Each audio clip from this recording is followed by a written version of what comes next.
Praise the lord. అందరికీ వందనాలు.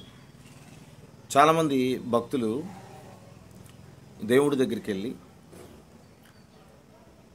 నా కూతురికి ఉద్యోగం కావాలి, నా కొడుక్కి ఉద్యోగం కావాలి, లేకపోతే నా కూతురికి మంచి సంబంధం కావాలి, లేదా నేను మంచి ఇల్లు కట్టుకోవాలి, ఇంకా అనేక రకాల కోరికలు, గొంతమ్మ కోరికలు కోరుకుంటారు చాలామంది. అది అన్యుల్లోనే ఉన్నారు, దేవుడి బిడ్డల్లో కూడా ఉన్నారు. కానీ దేవుడి బిడ్డలకి నేను ఏం చెప్తున్నానంటే, ఇది ఎవరైనా దేవుణ్ణి తెలియకుండా ఉన్నవారు ఎవరైనా విన్నా మీరు కూడా శ్రద్ధ కలిగి వినండి. అయితే ఒక నామం అయితే ఉన్నది, అన్ని నామాల కన్నా పైనామంలో ఉన్నవాడు అన్నమాట. సమస్త దేవతల కన్నా పూజ్యుడిగా ఉన్నవాడు. ఆ నామములో మాత్రమే నువ్వు అడిగితేనే నీకు దొరుకుతాయి. దేవుడు వింటాడు గనక ఖచ్చితంగా దేవుడు బిడ్డలు ఎవరెవరు మాట్లాడుతున్నారో ప్రతి మాట వింటున్నాడని. అంటే దేవుడు బిడ్డలు అనగా అన్ని నామాలపైన ఉన్నవాడిని నమ్ముకొని ఆయనకి మాత్రమే యథార్థంగా ఎవరైతే అడుగుతారో వారికి దొరుకుతూ ఉంటాయి. ఎలా అంటే, ప్రభువా నాకు కార్యం చేయి ప్రభువా నా ఇంట్లో అంటే నీ మాటలు వింటాడు ఆయన. మీరు తర్వాత చదువుకోండి, మలాకీలో 3వ అధ్యాయం 16 చదువుకోండి. ఆయన స్వయంగా నీ మాటలు వింటున్నాడు. ఎందుకంటే నీ జీవితాల్లో అద్భుతమైన కార్యాలు చేసేవాడు ఆయన. ఎందుకంటే పాత నిబంధనలు మీరు చూసుకుంటే 136వ కీర్తనలో ఆశ్చర్యమైన కార్యాలు, 136వ కీర్తన 4వ వచనం చదువుకోండి. ఆశ్చర్యమైన కార్యాలు చేసేవాడు, నీ జీవితాల్లో అద్భుతమైన కార్యాలు చేసేవాడు. ఆది యందు ఉన్నాడు, అంతము వరకు ఉంటాడు. అన్ని నామాలపైన ఉన్నవాడు, సమస్తము ఏలినవాడు, సర్వకోటి సృష్టికర్త, పరిశుద్ధుడు, నిజమైన దేవుడు. అయితే 3 రెఫరెన్స్ మీతో చదువుతున్నాను.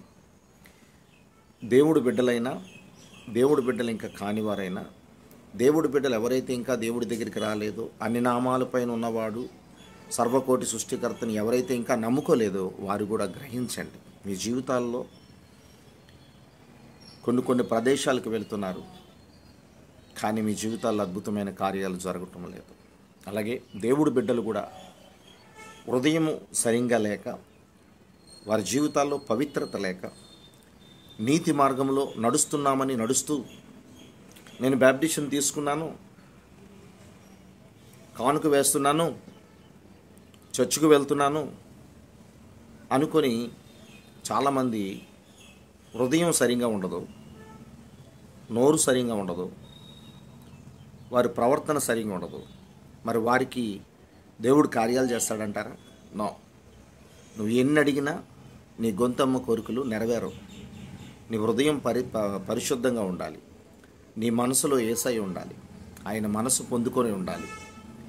నీ ప్రవర్తన చాలా జాగ్రత్తగా కాపాడుకుంటూ ప్రతి ఒక్కరిని ప్రేమిస్తూ నీలో యథార్థత, నీతి, మంచితనం నీకుంటే ఖచ్చితంగా నీ ప్రార్థన వింటాడు. ఒక సమయం అనేది ఉంది, ఆ సమయాన్ని ఏర్పాటు చేస్తాడు. అయితే 96వ కీర్తన నేను చదువుతున్నాను. 96వ కీర్తన 4వ వచనం.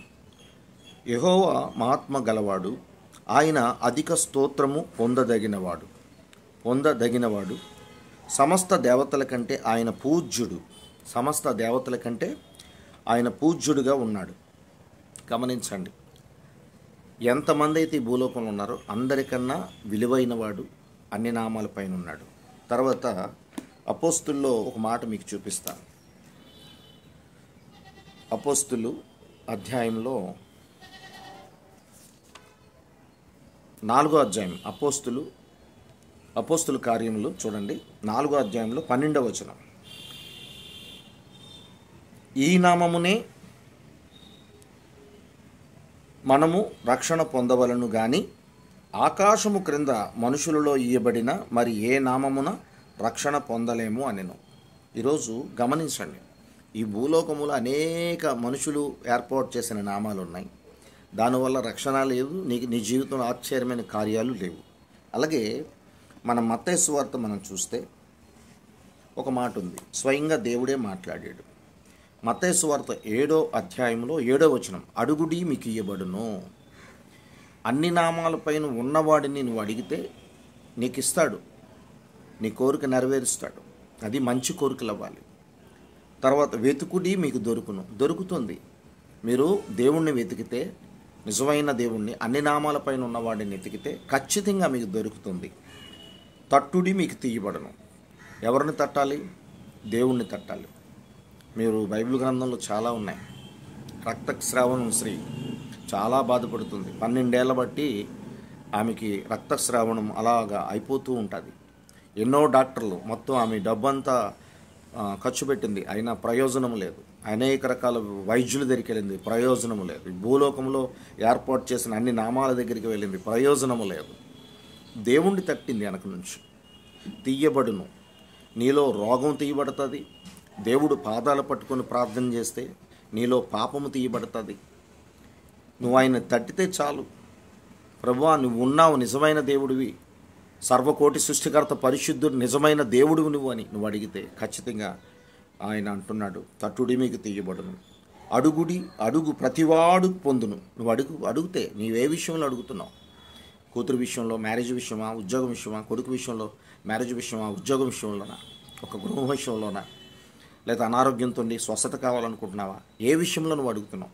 ఖచ్చితంగా అడుగు ప్రతివాడు పొందును అంటే అడిగేవాడిలో హృదయం పవిత్రంగా ఉండాలి, యథార్థంగా ఉండాలి, క్రీస్తు మనస్సుతో ఉండాలి.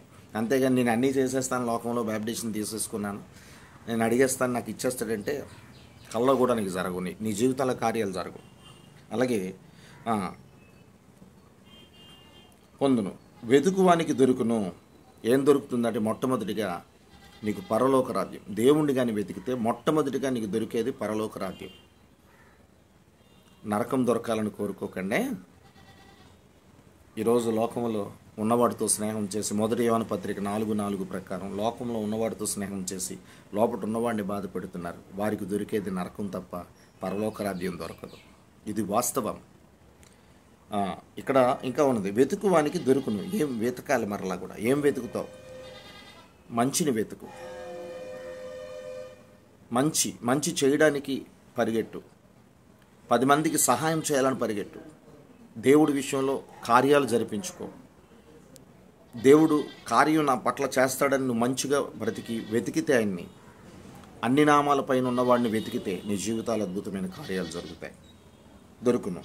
తట్టువానికి తీయబడును. ఈరోజు తట్టువానికి తీయబడును. ఎవరైతే మనస్ఫూర్తిగా యేసు ప్రభు ఉన్నారని, ఎవరైతే మనస్ఫూర్తిగా అంగీకరిస్తున్నారో, ఎవరైతే రక్షణ తీసుకుంటున్నారో, బాప్టిజం తీసుకుంటున్నారో, తీయబడుతుంది. నీ పాపం తీయబడుతుంది. ఎవరు కూడా ఈ ప్రపంచంలో ఎవరు కూడా పాపాన్ని కూడా తీసేవారు ఎవరు లేరు. ఆయన రక్తం ద్వారా నువ్వు పవిత్రుడు అవుతావు. నీకోసమే ఆ దివిని విడిచి భూమి మీదకి వచ్చాడని నువ్వు తెలుసుకుంటే ఖచ్చితంగా అన్ని నామాలపైన ఉన్నవాడు పూజ్యుడు గనుక నీ ప్రార్థన వింటాడు.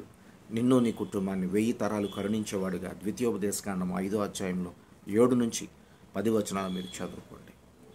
1000 తరాలు కరుణించేవాడుగా ఉన్నాడు. నీ తర్వాత నీ ప్రార్థన, నీ యథార్థత నీ పిల్లల మీదకి వస్తుంది కనుక ఖచ్చితంగా వారిని మంచిగా నువ్వు కానీ దేవుడు మార్గంలో నడిపిస్తే వారు భక్తులతో ముందుకు వెళతారు. కానీ యెహోవా యందు భయభక్తులు గలవారు ధన్యులని 128 కీర్తన ఆశీర్వాదాలతో మీరు మీ కుటుంబం నింపబడతారు.